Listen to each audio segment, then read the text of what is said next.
From the virtual newsroom of Impact Alpha, this is your Impact Briefing for Friday, April 2nd. I'm Brian Walsh. Today I'm joined by roundtable regulars Imogen Rose-Smith and David Bank to break down Impact, ESG, and fossil fuel free. Hey David, hey Imogen. Hope you both are having a great and not just a good Friday. Hi Brian. Hey Brian and Imogen, great to see you again. But first, here's what you need to know from the week in Impact Investing. It was Infrastructure Week, for real this time, in Washington and Pittsburgh. President Biden's American Jobs Plan is a green light for investments in water, clean energy, and electric vehicles. One major focus is a resilient, two-way electric grid to, quote, electrify everything, with lots of local generation and storage. Think solar panels, wind microgrids, and big banks of batteries. At Impact Alpha, we're also keeping a close eye on software and artificial intelligence for demand management and grid resilience. Here's a stewardship challenge. Turn ExxonMobil's climate liabilities into assets. Large asset owners and managers will be on the spot at next month's shareholder meeting. Activist investors, led by Engine Number 1, are pressing for the replacement of at least 4 members of Exxon's board, with experts on the transition to a low-carbon economy. Meanwhile, Inclusive Capital's Jeffrey Ubben has joined Exxon's board of directors to press for change from within. The basic idea? Manage Exxon's long-term decline by focusing on avoiding or reducing carbon emissions rather than producing them. In deal flow this week, Ethic raised $29 million to create customized sustainable investment portfolios for wealth advisors and specifically for partners like Fidelity. Capital Impact Partners and CDC Small Business Finance moved even closer together, combining real estate and small business lending to create a community financing powerhouse with $3 billion in assets. Greenwood, the Atlanta-based online bank, started by former Mayor Andrew Young, rapper Killer Mike, and others, raised $40 million from name brand investors, including JPMorgan Chase, Wells Fargo, and MasterCard. And here's an interesting idea from Harlem Capital, Culture Carry. The New York-based venture firm closed its second fund at $134 million and expects to invest in 45 companies led by diverse founders. Those founders in the portfolio will each share 1% of each fund's profits, or carried interest, giving them a stake in how all of them perform. David and Imogen, it was bound to happen, an ESG whistleblower. Tariq Fancy, who was BlackRock's chief investment officer for sustainable investing, called out ESG and sustainable investing as greenwashing and, quote, little more than marketing hype, PR spin, and disingenuous promises from the investment community. As you can imagine, that set everybody off. Here is Fancy on CNBC. The issue is that the entire system doesn't work. And where BlackRock is culpable is that it's promoting a thesis that tells people that these products, whether done correctly or incorrectly, whether they're sloppily made and they include a name that they shouldn't, or the opposite, they're telling people that these things have social impact. And I can't stress enough, there is no evidence that any ESG ETF has any positive social impact that I've seen. There's no evidence that by buying a low carbon ETF, you are actually going to lower emissions. There is evidence that fixing the rules of society through government regulation actually can do that. So, David, does Tariq have a point? Is ESG just a bunch of greenwashing? Brian, Tariq obviously does have a point, and in some sense, that's why it struck such a nerve. I'm not sure it's exactly the right point. He's absolutely correct that private markets can't turn these problems around on their own. To that point, I think everybody's in kind of violent agreement. What is sort of more of a nuance, and I'm sure Imogen will have something to say about this, is whether ESG is a step in the right direction that sort of sets up the platform or the foundation for more steps in the right direction, or whether it's, as he says, a kind of placebo that sort of distracts everybody from the real challenges ahead. Imogen, what is your take on this kerfuffle? I think it is a bit of a false narrative. I think that, it's obvious that a lot of the major financial institutions are not doing ESG out of the kindness of their heart. They're doing it because they recognize a commercial opportunity and they're doing it for their brand. And I think that a lot of it is marketing and PR. So, it doesn't surprise me that somebody who was involved in ESG at such a large institution as BlackRock and such a commercial institution as BlackRock would have had that experience and have those views. I don't think that makes all ESG investing bad, and I don't think that that makes all investment managers who are offering ESG products and strategies that bad, and I don't think that it makes anyone who's investing in an ESG ETF, stupid or naive, right? I think that there's a lot to be critical of ESG about, and there's a lot of pushback and a lot of scrutiny and a lot of questioning that has to happen. But the idea that we want to have better uses of our capital, better investment strategies, is not in and of itself a bad thing. And the very fact that if you think where we are today versus where we were 5 years ago, the very fact that we're having these conversations and that these major institutions are recognizing that they have to be in these conversations is, in and of itself valuable and useful.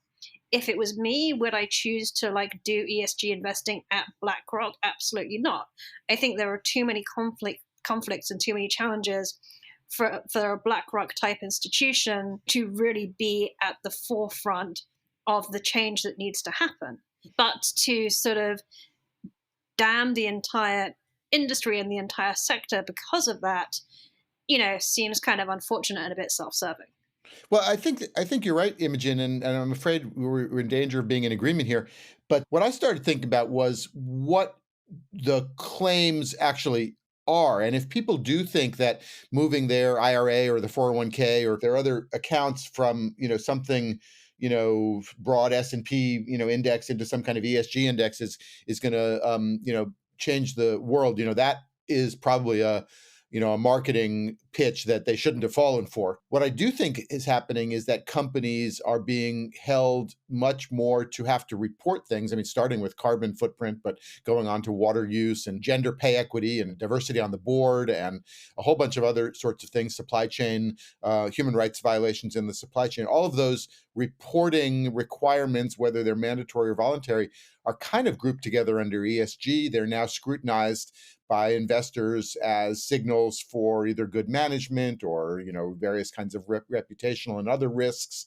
And that sets in motion a kind of logic that does allow for, some separation of the kind of leaders in each case from the laggards. And so it's not that any one investment obviously, changes any of the, particularly even the cost of capital for these companies. It's that this mindset, as you said, sets up a basis for having a discussion of what, sort of responsible governance, responsible corporate behavior actually is. Right. And is it perhaps he's setting up a false dichotomy here where the answer is ESG or nothing? Or ESG and no government action.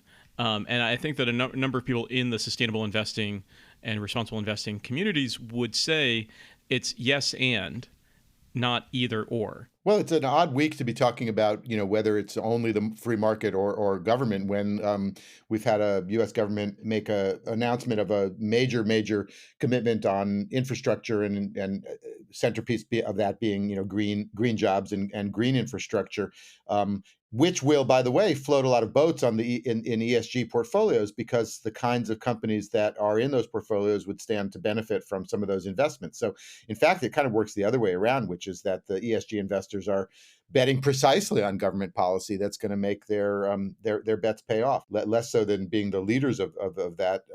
They may be the followers, but in some sense, they're the constituency for that kind of policy as well. Yes and no, though. I think,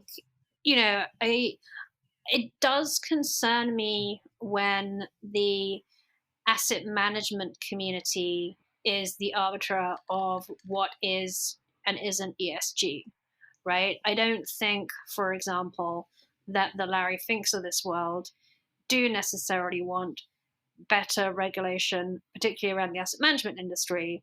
And it's unclear what they want in regards to climate policy. So I do think in that sense, I do think that, as ESG gets co-opted by mainstream finance and asset management, I do think there is a danger that it becomes a placebo, and it becomes, a vehicle for the continuing enrichment of the very few, rather than having a more serious conversation about, in part, what about finance? How do we need to change the capital markets so that they, in turn, are more equitable, and aren't just sort of sucking assets out of the system? I agree with that, and I think that the Europeans are sort of in the lead of having various government mandates for sort of disclosure and comparable metrics and a kind of reporting regime that's not just, as you said, voluntary by the asset managers themselves, which effectively it has been in the U.S. But even the SEC and others are here are making steps towards that. So there's a danger for the government to decide as well of what ESG is, and this will all be fodder for great debates going forward. But I do agree that it's shouldn't only be sort of self-regulation, obviously, by the financial industries or even by the companies themselves. But going back to Fancy, he says in the conclusion to the piece he wrote, quote, "We're running out of time and need to accept the truth. To fix our system and curb a growing disaster, we need governments to fix the rules." And I think on that, there would be a number of people in the sustainable impact investing communities who would violently agree and say that it's not about just allocating to an ESG strategy and then stepping back and applauding yourself for solving the world's problems. I think it's part of a mosaic of solutions, and government certainly has an enormous role to play. And I do think that the pendulum has been shifting in recent months from a 40-plus year cycle of focusing on the free market at all costs and government as the problem, to now I think there is a recognition, especially in a time of COVID and a time of recessions and a time of economic inequality and upheaval, that there is a very strong role for governments to play in this. And I think that pendulum is shifting. And I think that ESG is a part of that conversation. It's not the only piece in that conversation. I mean, what is certainly interesting is that the Biden administration, from my understanding, is really, from my understanding, and you're seeing evidence of it come out already, that they're really putting ESG front and center and in a lot of these conversations that they're having. It's gone from being something that was on the sidelines, that was kind of nurtured under the Obama administration.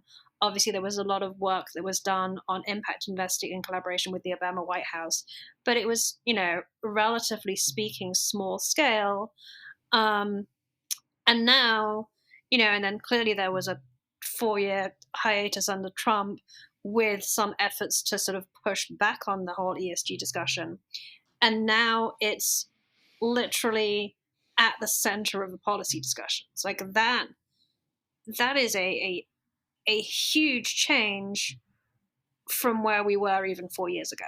And one of the interesting little nuances is that must have been Tariq's former colleague, Brian Deese, who came from BlackRock and joined the administration at the head of the National Economic Council, is one of the champions both of ESG investing, as you said, and also of climate action, and choosing to do it now inside the government, not inside BlackRock. Indeed, that's a great point, David. But before we go, Imogen, I understand that you have a new column coming out in your series on institutional impact that touches on some of these themes. Can you give us a quick preview? Yeah, it talks about some very similar themes in regards to what does fossil fuel divestment and net neutrality claims mean for institutional investors. So you have all these asset owners who are claiming some degree of fossil fuel free and or are projecting sort of net neutrality goals by sort of typically 2050. And in fact, we know that the investment in fossil fuel companies and fossil fuel securities is in many respects only increasing. So, and we know that a lot of that capital is being held by asset owners. So there's a real disconnect between what allocators are saying and what they're doing. And that, creates sort of risks and unintended consequences. So again, it's sort of this theme of it's not just enough to say, oh, we're going to be fossil fuel free, or oh, we're going to divest from, X, Y, Z. We really have to look at what our institutions are doing and what they're investing in and what impact that is having on, the economy and the risks associated with climate change. All right. Well, we look forward to reading that in the virtual pages of Impact Alpha. Thank you so much, Imogen. Thanks, Brian. And thank you, David. Thanks to both of you. That's going to do it for your Impact Briefing this week. You can read all of these stories at impactalpha.com. Impact Alpha's podcasts are available wherever you listen. They're made possible by Impact Alpha's subscribers. Join them and receive the daily brief and full access to impactalpha.com and more. Podcast listeners get $100 off their annual subscription. Go to impactalpha.com/subscribe and use the code BRIEFING100 for your $100 off. Thank you to all of you for listening, and thanks to David, Imogen, and our producer, Isaac Silk. I'm Brian Walsh, head of Impact for the fintech company Liquidnet. Until next time, take good care.